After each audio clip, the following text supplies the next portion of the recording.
Hello, thank you for listening to and watching You Had Options. This episode, I have Sam Porter from the very good Chicago-based band Cali Masi. Great conversation. We talk about his deep dive into the history and the current status of putt-putt in America. Talk about some morbid stuff towards the end. Talk about social media. Cover everything. Go follow Cali Masi Band on Instagram. You can see where they're about to announce a whole bunch of tour dates. They got some dates coming up very soon. Great conversation. Make sure to follow You Had Options on Instagram and Twitter. Go give the YouTube a follow. Thanks for everything. Thanks for listening and watching. I love you. Enjoy.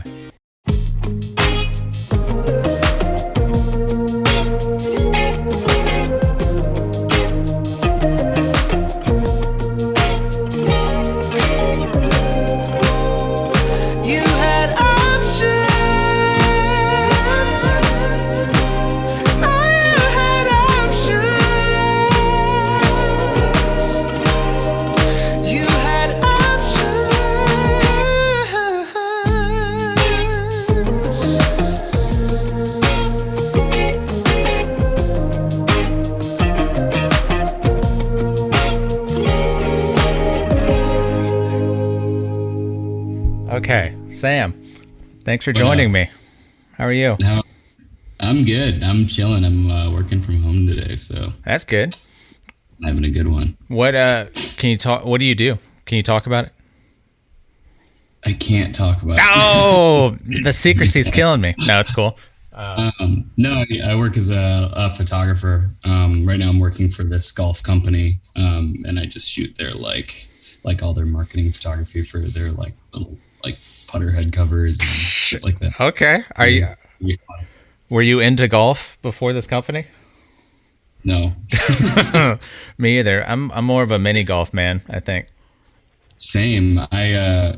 So over a pandemic, I got this harebrained idea I was going to start I'm going to do a mini golf Instagram page, and I'm just going to go to every fucking mini golf course that I can find. And I did a college thesis worth of research on every mini golf course, and I have this spreadsheet that is, if anybody, I didn't end up doing this at all because I got super discouraged, and I found somebody else kind of already did the idea, I found out way late in the game, and it's a super popular Instagram page. Oh no. And that, I still want to go to these places, but I built this spreadsheet that's state by state, country by country. I made little notes, of all these, because it's kind of it's pretty cool how every mini golf course has these, a lot of them, the older ones have these hand built windmills and dinosaurs and shit. It's not something you can buy. Somebody usually has to make that, right? And little devices that spin and the eyes light up and it shoots the ball out, and that shit's so goofy and from a kind of gone time period. Yeah, man. Go to see them all, and mini golf's dope, but I don't play big golf. No, what I'm calling it. Are there any mini golf courses that you found in your research that were oh my god, people have to know about this one? Yeah. There's one. It's in the South somewhere. It's on the Bible Belt, obviously. And it's it's just there's 3 courses, and I think they're all based off of one's the Old Testament, one's the New Testament. Okay. It's so funny. But they're all Bible themed, and I think that would be so fucking funny to go to. And in Myrtle Beach, there's a hell of a lot of mini golf courses, because there's actually huge competitions there. People fly in from all over the world. Yeah, I guess. I think I've seen mini golf on ESPN3 every once in a while. I guess. Yeah. I don't know. I saw. I was at a bar recently, and they were doing cornhole competitions on TV. So. Whatever, it's a sport, I guess. Yeah, there's this accuracy and athleticism involved, I guess. I like that someone's just like, they're moving. It's a sport. They're moving a little bit. Yeah, man. There's some movement. Mike, the Situation. Do you remember him from Jersey Shore. Jersey Shore? Yeah, he was. I guess that's his thing now. Like he was on a team. That tracks. It makes sense. I don't know. So I'm 33. So like Rugrats was a thing for me growing up. Yeah.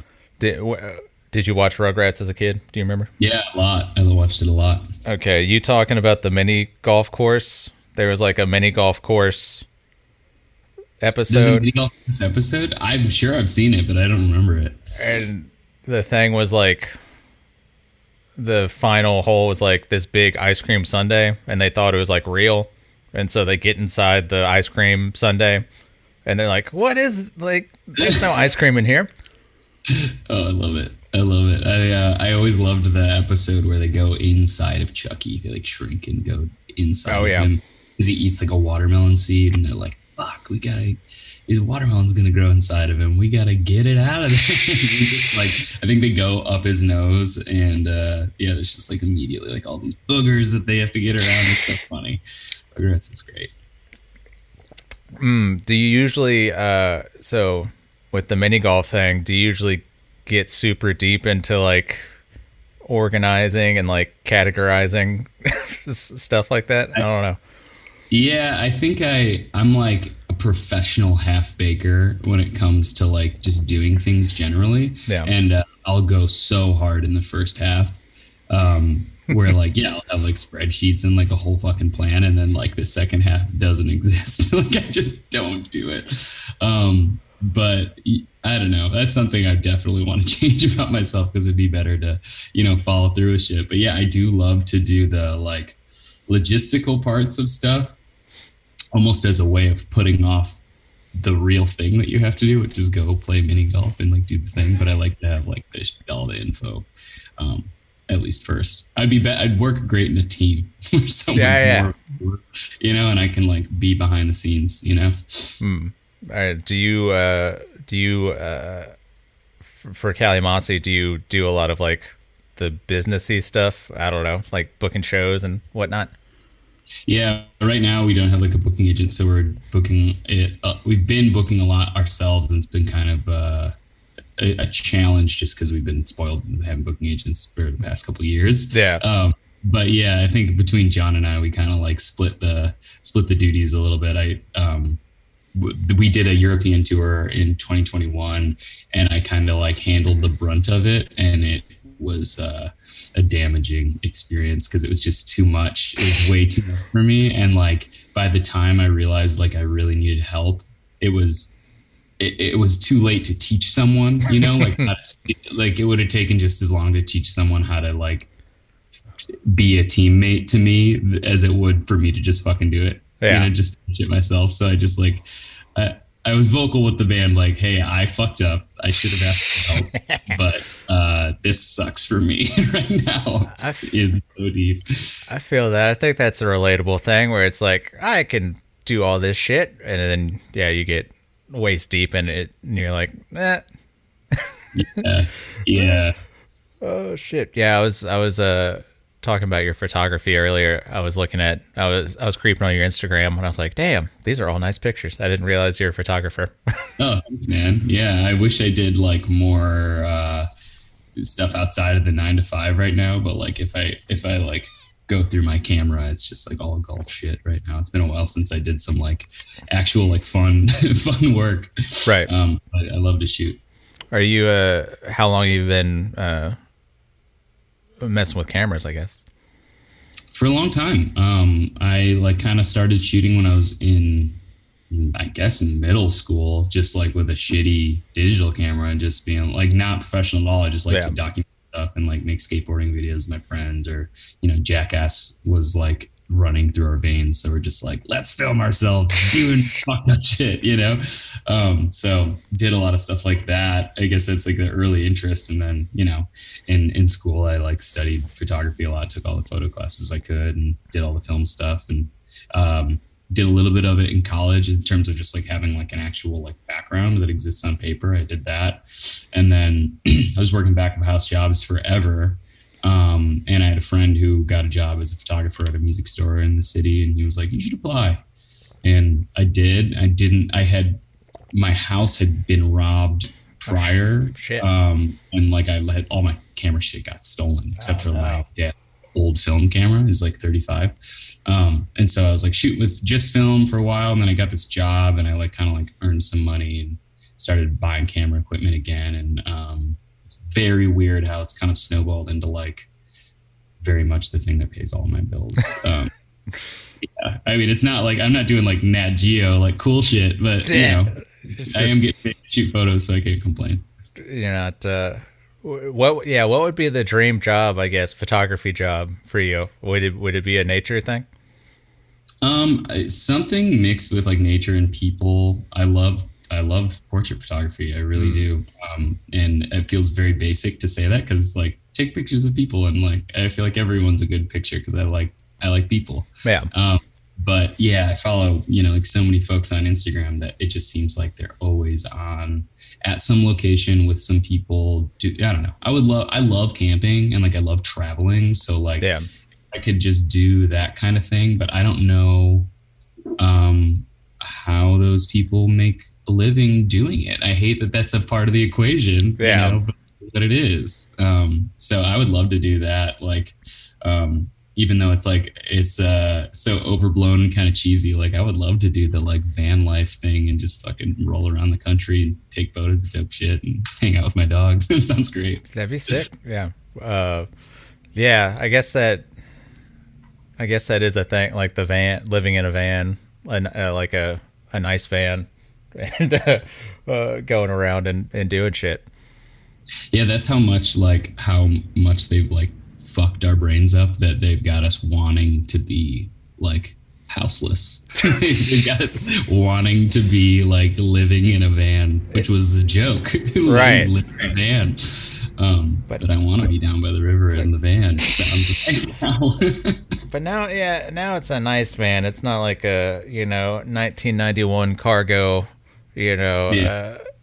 windowless van. There's so I'm a software developer, and so there's this idea of like, I don't know, all my software developer friends, or most of them, have the same thing too, where it's like your work, like you can't hold like your code or whatever in your hands, and so there's this like longing for like, I don't know, I was playing freaking like grass mowing simulator for like hours. I was like, yeah, this is making me feel something. Yeah, like tangibility. Yeah, or I get that. Yeah, there's this game where you just unpack boxes and like organize a room that I just found out about. It's like on PlayStation, and it just, I don't know why that is appealing to me. Where I'm like, oh yeah, I just like put stuff away. It's like, we're broken. They've broken us. That damn Marie Kondo making me want to get rid of all my shit. Yeah. So do you get the thing, like, I feel like with staring into a digital camera and then editing photos on the computer all day, especially since I've taken this like newer job, this like golf job where I like, that's almost all of what I do is like screens. I just get like this weird like mania fatigue at it. Do you deal with that at all? Like just staring at screens where like I need to like evacuate a digital. Yeah, for sure. Yeah, and it's I don't know, I'm a Apple guy too, so it's like I'm all in on the ecosystem. I got the Apple Watch, I got the iPhone, and so it's like everything is connected, and so I'm getting alerts on like everything, and so yeah, I definitely feel like there's too much shit. There's too much shit on me. Too much shit. Yeah. Too much shit on me. Yep, I got it. Yeah, Carl Havoc. I gotta get it off. Sometimes I close an app on my computer and I open it on my phone. Yes, exactly. I'm just like, this is bad. Yeah. What's going on? Go outside. Yeah. I don't know. It's weird. Yeah. And now like since COVID, especially with like software roles, COVID just kind of like changed everything where it's like, oh, I can just be at my house all day. Yeah. And still be working, which is like super fortunate. And like, I feel lucky to be able to do that. But I'm also just like a weird, I'll be like, when was the last time I left the house? Like, what was the last day I like took a shower? You know? Yeah. Yeah. It really like, I think a lot of people got not hermity, but you know, they're just like, I'm very extroverted, but this huge part of me unlocked where I totally stay inside for long periods of time with, and everything I need is here. But then I'm like, oh shit, I gotta leave. I live in a cool city. I live in Chicago, you know, like, yeah. And I'm not like, I don't live like far from the city. I'm in it, you know, it's like I'm really in the city and I really don't go out at all. There's events and shit all the time. And I miss most of them. What was the last like big, without you like playing a show, what was the last like Chicago-y thing you did? I guess big Chicago event. I feel so set up for this answer because I just did something really fucking cool. And it's like I said, I don't go out very much, but there was my girlfriend and I ride motorcycles, and there was like a motorcycle scavenger hunt, and it was like all around the city, and it was really cool. It was like you pay like $15 to get the map, and it's like all the money goes towards Chicago Abortion Fund, and you get the map, and there's like all these like little points on it, and it's just like different stores throughout the city that you ride to, and I mean you could walk to them or drive to them too, but it was like a motorcycle centric thing. So we did that, and we rode all around the city and got all these like, you get like a sticker at each place that you go, and so we went to a bunch of places that we'd never normally go to also. And then at the end there's like this big motorcycle shop called Federal, and they just had like a big barbecue raffle thing, and I was just like beaming the whole time because I just hadn't been around people for a while. So I was just like glowing. I was so excited to just be there and be doing something kind of fun, you know. It was nice. That's cool. What kind of motorcycle do you have? I have a 1976 Honda CB550K. And my girlfriend rides a Triumph Thruxton, but we have a couple in our garage that are like older bikes. So we definitely not, we're not like gearheads by any means, but we like them. Yeah. We like them. Nice. Have you had any scares on your motorcycle? I moved recently, and I had to, my brother was storing he has like a bigger bike, and he was storing it in our garage. And when we moved, I was like, can you come get your bike? And he's like, I can't. Can you just move it to your new garage? And I was like, yeah, fine, whatever. And I moved it like 3 miles, and I got cut off, and I dumped it and like fucking. Oh no! It was super scary. I was totally fine. I like learned that I have road rage in those situations, which is not good. I like chased this man down, which he admitted me, which was my number one. Like fuck you. He pulled into a parking lot, and then he like, instead of parking, which is why you go to the parking lot, he like wiggled out of it and like went somewhere else, and I tracked him down and just like screamed at him. And then I turned, and there was like, my friend was just like sitting there, like just happened to be just watching, just like I was so embarrassed. Yeah, I don't want to be that guy, you know. Oh, I feel you. I feel you. But I was okay. It could have been bad, and the bike was fine too. I don't know. It just ended up, I was totally unscathed, and that was kind of scary. My bike that I normally ride has been backed over like 6 times. Just like park it, and people are just like, nope, don't look, and just back over it. And it's an old ass bike, but it's just like bomb proof. It runs every time. I don't know. Oh yeah, yeah. I think I'm pretty laid back, but I think everybody has, with like the road rage, I think everybody has a little bit of that in them, and so it just needs like a little pop off point, and then you're just, you know, and then you're screaming at some dude you've never seen before. Just and my life is at stake. You could have killed me very easily with your negligence, and for some reason my monkey brain is like, this is the only way for you to learn that. Yes. For me to scream at you until you're scared. I gotta teach this guy a lesson. He must learn. I feel that. Yeah. We I was down. I'm in Birmingham, Alabama, but I was down in Mobile, Alabama, visiting some friends, and this past weekend, and we witnessed a. We were in some like ritzy part. I don't know. If this is just like general rich people that like owning a golf cart and driving it as like your vehicle is a thing. Like when you're, I don't know if you're in like a rich person community. Yeah. Oh yeah, definitely. You know, in like those gated communities, I feel like they're just getting around. They're sauced up on whatever, and they're just going from house to house. But yeah, this one guy was driving his golf cart like in this little ritzy like main street downtown, and a guy almost backed out and almost like ran him over or whatever. And so it was funny seeing a road rage altercation between a golf cart guy and a guy in his truck. It was and like just it was just the thing, like neither of them was backing down, and it was just like, you want to do it, like you want to do it, like that sort of shit. Oh no. Are you from Alabama? Yeah.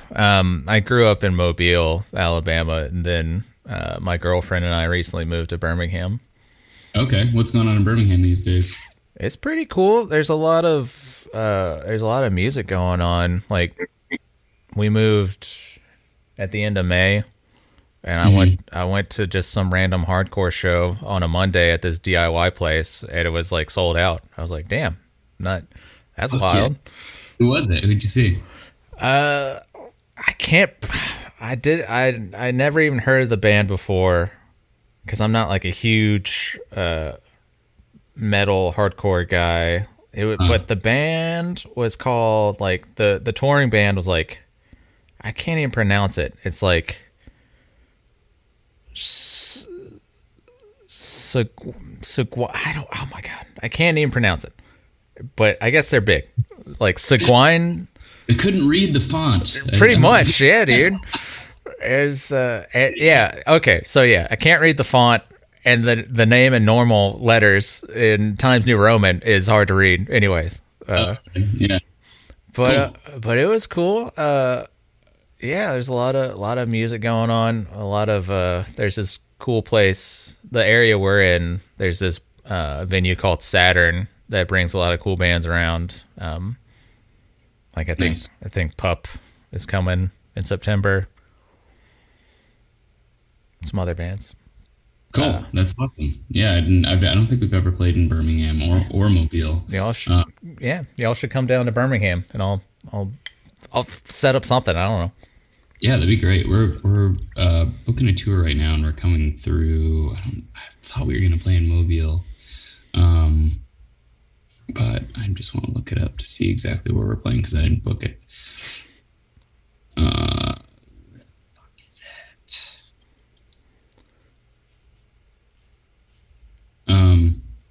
Not important. Yeah, it's I don't know. Alabama's kind of weird. Well, it's the whole of Alabama gets overlooked, I think, by big bands, like real big bands, and then the medium sized bands are starting to come around. I think medium to larger bands.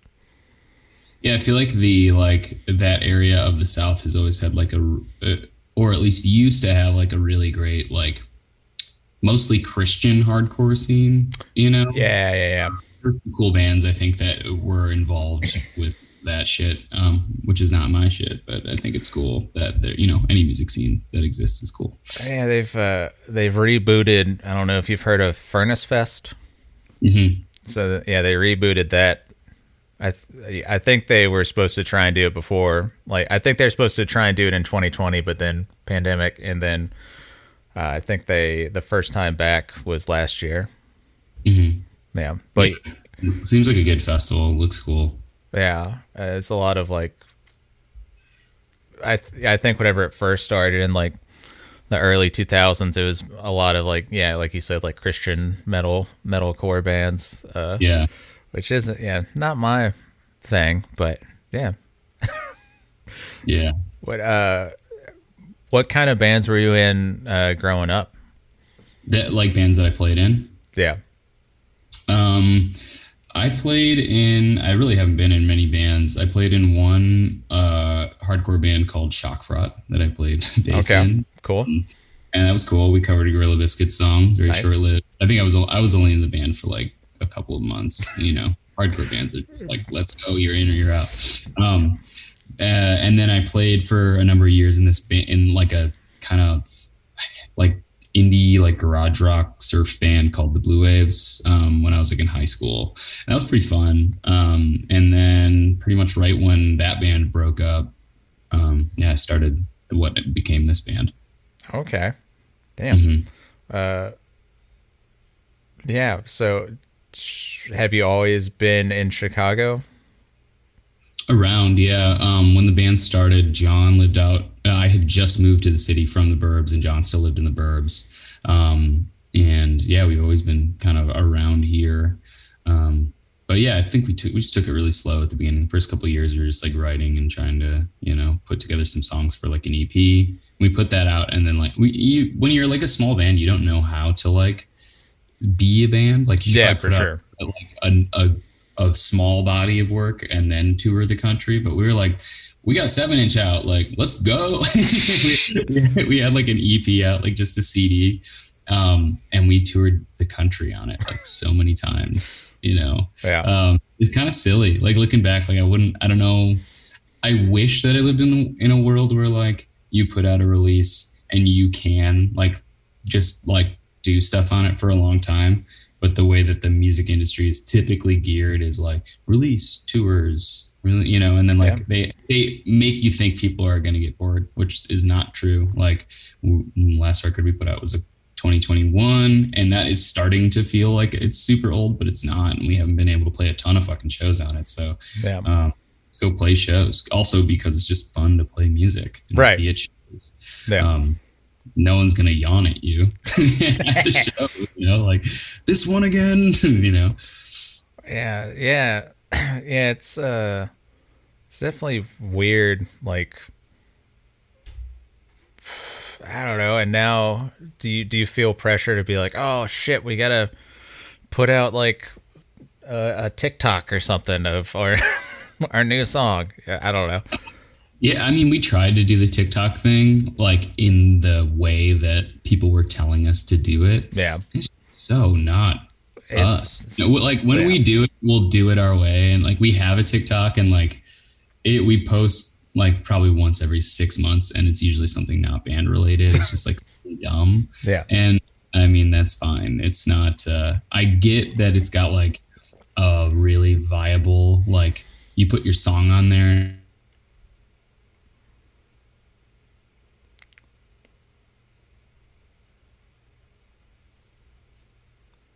Sam,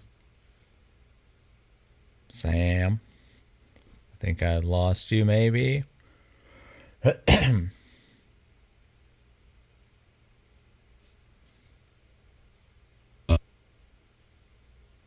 Hello? Hey, there you are. You're back. All right, sorry. I don't know why that happens. Yeah, it's with the TikTok thing. It's funny. Like these days, it's so weird how as being a band has become like easier as compared to like the 1970s where you had to have like rich folk around you. Yeah.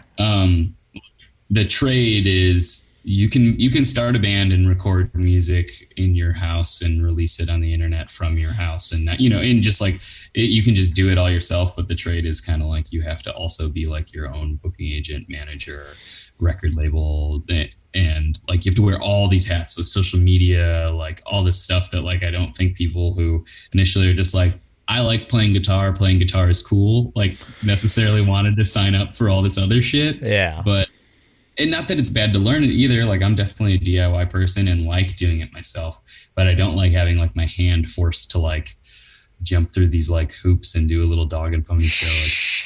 It's like dumb sometimes. Sam, we really need you to come up with a TikTok dance for Trophy Deer. Oh my God. TikTok dance is bad. We tried to tuck a TikTok dance into the Get Like a Gun video, but I don't think we understood what a TikTok dance is, so we just put a part where it's like it has a little choreographed dance. But I don't think anybody was like, "I'm gonna do that." For friends. Yeah, Yeah.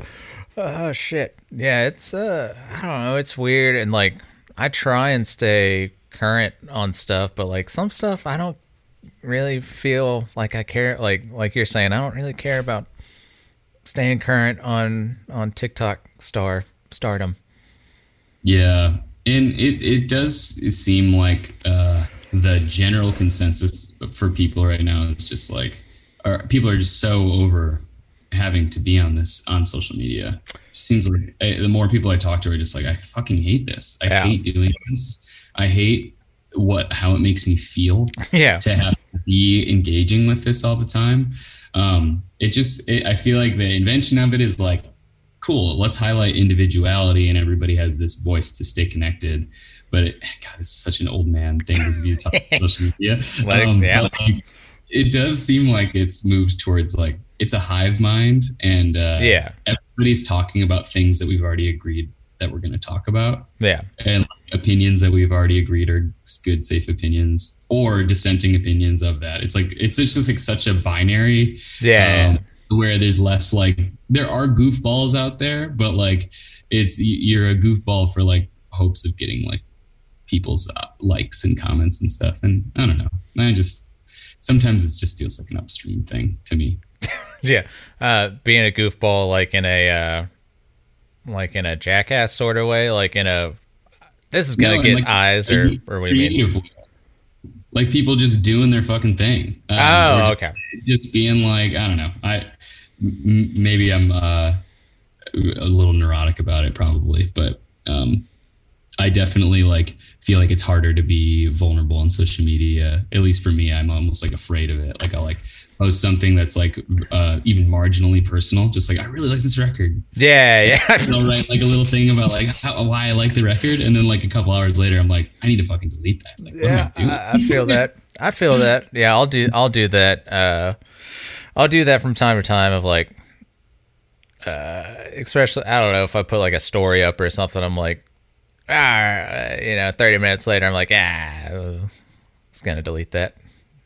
Part of that is too, like, you're not getting the traction. You're like, oh, I wanted to start a conversation. I was hoping maybe somebody also liked the record, and like maybe you don't get the replies that you wanted. Maybe, I don't know what it is. If I'm just like, I've been trained by social media, been like domesticated by it to thirst for the likes. Yeah, man. If it's not viral, if there's no viral potential, what am I doing? Yeah.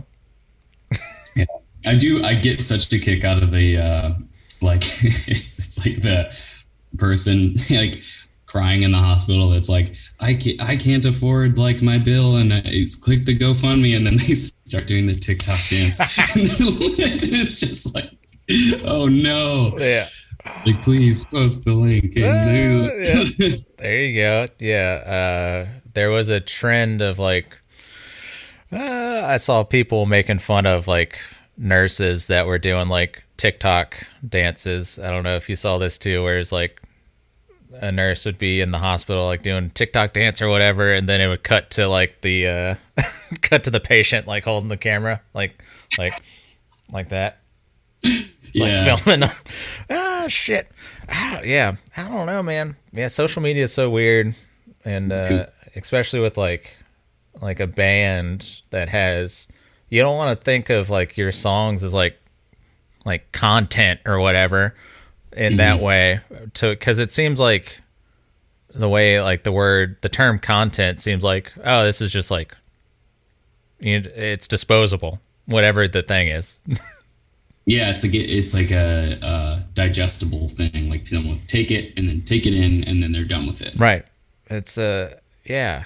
I don't know. It's, and like, especially being in like a band, it's even before like the pandemic, it was weird when like, I don't know, you put an EP out or a record out, and people would be like, well, what's the next thing? It's like, shit, I don't know. I spent like 2 years working on this thing. Yeah. I'm so against that. That being like I don't know, just a public opinion that bands should be like working like that, because you just can't, no one can be in a band and work like that. We have jobs. Like right. people Yeah. to have a full-time job Yeah. to exist, unless you have a very lucky situation that where you don't, and fucking awesome. If like all the hate that trust fund kids get, if you're a trust fund kid, like fucking run with it. That is such a cool dude. Like go party. Yeah, Because life is short, and like go have some fun with or do something great with the time that you have. But this idea that like bands should just be like on this record cycle, like creativity cycle, and like that's just commerce, and that's not art at all. Art is just like you're doing it when you have passion and want to make it, and because you believe in it, and like it's not like a part of this record cycle thing. That's just like so silly. Oh jeez. Yeah, it's what was I gonna say? I don't know. It's gone. What I was gonna say is gone.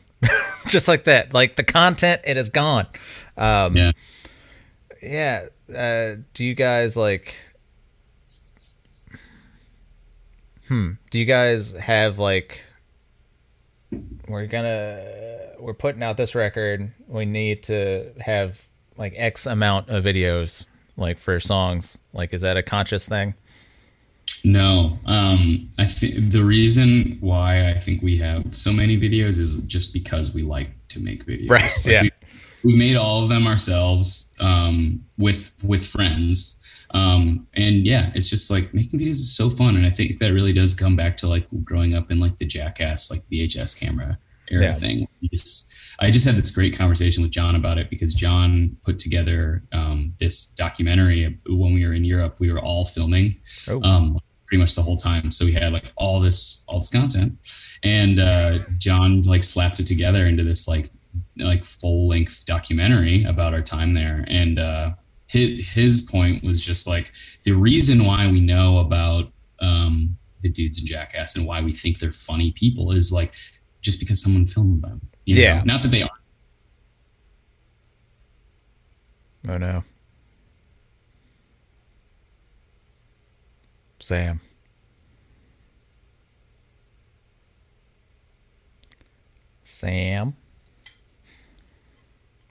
Hey, sorry, I don't know why that keeps it's so stupid. But yeah, with the music video thing, I think we just like really want to make something fun to go along with the video, and we have all these ideas for music videos that we're like, well, no one else is going to do it, so we might as well just do that because it'd be fun and cool. And is everybody in the band pretty like artistic driven, I guess? Have like yeah, I think our lineup has kind of changed a lot since the last record. It's me, John, and two new people, Tim and Adam. But yeah, they're both like, if it's not someone who can like put pen to paper and like make something, it's someone who is at least like has like a vision, or like, hey, you know what I think would be cool if there was like it was like a ghost with a yo-yo. And like, it's like just all you have to have is like an idea, and believe it. There's a way for it not to be stupid. Hell yeah, let's get the yo-yo ghost, like, or whatever. Oh shit. I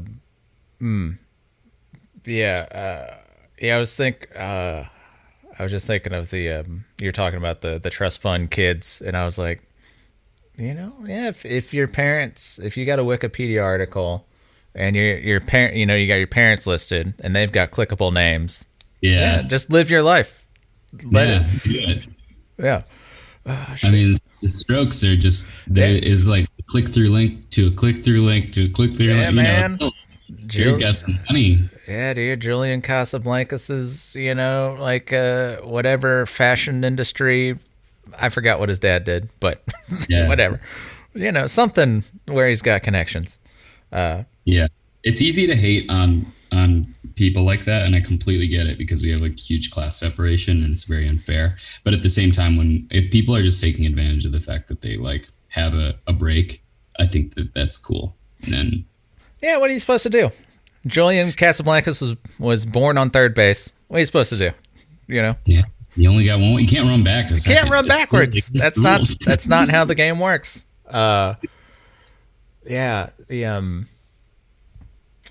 don't know. And then you got me thinking of like vulnerability on social media of like I'm so like I'm so weary to think of like somebody being like for real vulnerable of like, oh, this is just a fucking, I don't know.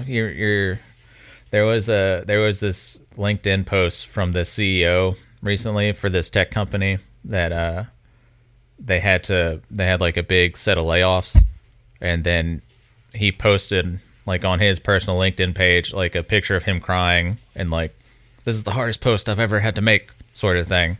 I'm just so like desensitized to be like, man, you're full of shit.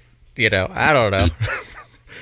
But yeah, and I totally get that it's like, hey, you don't have any place to be vulnerable at all because you should be running your fucking company, and you just fucked over. Like, we don't know this person in any light aside from like, you're the CEO of this big tech company. Yeah. So fuck your feelings, and I 100% back that. But at the same time, it's like, this poor guy, not that I feel bad for him, but it's like, being a human is pretty complex. I have no doubt that it was a hard decision to make and probably fucking sucked for him, but it sucked a lot more for other people. And unfortunately for him, it's very visible to everyone else how much it sucked to everybody else more than it sucked for him. Yeah. Yeah. Yeah. It's just, I don't know. It's so weird. Like you're saying, humans being complex, and it's not just like, well, it's, damn. I don't know. Yeah, dude should have just taken a pay cut. I read something about some CEO that was like, yeah, I took a pay cut so I could keep all my employees. And I'm like, yeah, that sounds like a very friendly thing to do, because you don't need to be making, 10 times the amount as your highest paid employee. Yeah. It's tough, man. You gotta be able to, I don't know, yacht around the world. I don't know, Sam. Yeah. It's expensive. Gas is expensive. There was this really cool exhibit in Chicago at the Cultural Center once that was just on. It was funny because they had one called Morbid Curiosity that was just on death. And it was just like a fucking chandelier made of bones and like all. It was just like all this cool death stuff. It was dope. And then like the one that followed it was like the happiness exhibit. It was just about happiness and how it's perceived throughout the world. And one of the things was just like they just had this like all this data on how money's relation to happiness, and it's just like you have enough to like check all the boxes, and it just like plateaus. Like no one gets any happier. You just like need enough to survive and pay the bills, and maybe like go to Disney World every once in a while, and like that is enough to just like you're not gonna like the richest people in the world would be like exploding with happiness if that was like they'd just be like incandescent, like glowing with joy, but they're not. They're honestly like more unhappy. Shit. So yeah, man. It really is just this like get what you need and take care of that, and then with the rest do some dope stuff for other people. That feels cool. Oh shit! Yeah, Elon Musk and Jeff Bezos are just balls of light at this point. Yeah, I mean, if that were the case, I think we'd think about this much differently. Yeah. This is silly, and I've just thought about this recently. Of if I was, I don't know, I don't know how. Do you think if you got like $1 billion, would you act like eccentric and buy weird stuff? I definitely would buy some weird stuff immediately, but I would not tell anyone, and I would hire like an accountant and a financial advisor, and so this is such a boring answer. Like I'm not gonna like damn it, Sam, buy Six Flags or anything, but I read this like article about like what you should do when you win the lottery, and it had all these statistics about like the murder rate of people that win the lottery, and how just like your life just changed. You tell your family, and some of your like fringe family members are like, cool, I'm gonna fucking kill you and take the money. Immediately, it's just like a no-brainer, I guess, which is sick. But yeah, like hire the right people. Don't tell anybody. Don't fucking change anything. Yeah. And that would make going to work a lot easier because I'm just like, I don't really need to be here. This, yeah. I'm fired? Okay. Like, it would just be not a big deal, and that'd be so nice. But I definitely would buy like some dumb guitars. It would be obvious, I think, to people who are in my life, like, you just got like a fucking weird car and like why is he on a hoverboard? And like all this stuff that I just like, I'm like on a hoverboard with Google Glass on and like Oculus Prime or whatever the hell that Oculus thing. Yeah, that'd be tight. I'd buy a bunch of stupid stuff, but $1 billion is so a drop in the bucket with the Oculus. You could buy a couple and then still invest most of it. Yeah, I was hoping you would have said you would buy the human bone chandelier. Oh my god, I wonder how much it went for. Somebody's got it, which is like not a subtle thing to have in your house. It was like 30 feet tall. It was great. Jeez. Yeah, I don't know. There's too much energy around the human bone. You think it's cursed? Something's got to be in there. Yeah. I think at least has to cross your mind. You have to be like such a weird person to be like, I think it's fine. Yeah. It brings light to the room or what, do you know Grave Face Museum in Savannah, Georgia? Have you heard of this? Mm-mm. It's pretty cool, but it's this gentleman that him and his wife are super into like serial killers and like the occult and like different cults and stuff. And so like we went there last year, and they have like the Jim Jones like sunglasses, like pair of sunglasses and just stuff like that. Like, but they also have like the biggest collection of John Wayne Gacy paintings. Oh, nice. And so I was like, I don't know if I want a John Wayne Gacy painting, in my house. I wouldn't. It's too much. Yeah. That's like a straight up evil man, Wow. The bones, they could have been like the bones of a bunch of nuns. They're like nun bones. Nun bone. Yeah. They're helping you out. Yeah. Yeah. They're good bones. But like the Crayola clown that he like blasted onto some, that's cursed for sure. Being from Chicago, did you ever get into a John Wayne Gacy like wormhole of just looking up stuff? I don't know. Yeah. I mean, I think when I was in high school, I had definitely like could have collected baseball cards on serial killers. Like I was like pretty into it. Yeah. Before that thing switches in your brain where you're like, that's really wrong. Yeah. It's really fucked up. Yeah. And I think there's like a weird like 6 degrees of separation thing with Gacy in the Midwest where especially like northern Illinois to Wisconsin, it just seems like everybody knows someone who was like, oh, my dad's friend like lived across the street. It just seems like he was a part of the community in many ways. But people lived nearby or knew him, and it wasn't that long ago. So it's true. Yeah, it's kind of a spooky fucking guy. We went to the Museum of Death in New Orleans last year, and that was cool. But it was like very much the same thing where like, this is the dog water bowl that is on the porch where O.J. Simpson, it literally, they have the dog water bowl. And I'm like, that's cool. And then I think about it, I'm like, no, it's not. It's just like you picked up something nearby. But yeah, that stuff is fascinating. They had a bunch of the assisted suicide machines, like the first one and stuff, and spooky. Yeah, it's weird. Yeah, and the Museum of Death in New Orleans, I don't know. I think they rotate like exhibits out or whatever, but they had like crime scene photos the last time I went in there, and I'm just like, I don't know if I need to see this. Yeah, 100%. Yeah, it's pretty gruesome. And I kind of didn't think about like, oh yeah, like they had like a bunch of September 11th stuff. Yeah. And I guess I just like had never categorized that event in my brain as like, along with the same like I think September 11th has so many like jokes about it, like with our generation. It's come around. Yeah. Yeah, we like are the generation that immediately got like kind of the most fucked by September 11th in terms of like, you need to be a patriot now. I think like, so. You need to do all this like just brainwashing. Yeah. What an absolutely horrible thing that happened. Just like I almost don't.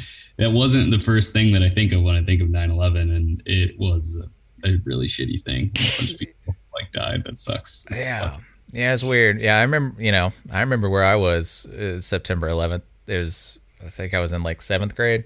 But yeah, it's like, yeah, shit's weird. And it's like, you gotta like try and compartmentalize, I guess, events like that. Yeah. Oh man. Wow. We've covered a lot of ground here, Sam. Yeah. But you guys, are you playing at House of Vans tonight? Yeah, we're at House of Vans tonight. Ooh. And then we're doing a show at Beat Kitchen next week. Yeah, we're playing a bunch of shows in Chicago coming up, which is not like us. But yeah, House of Vans tonight, Beat Kitchen with Looming. It's like a Southern Illinois band.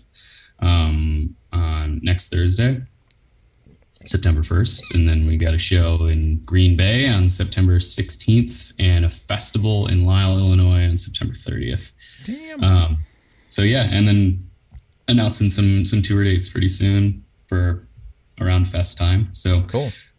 Hopefully we'll be coming down your way. Yeah. Awesome.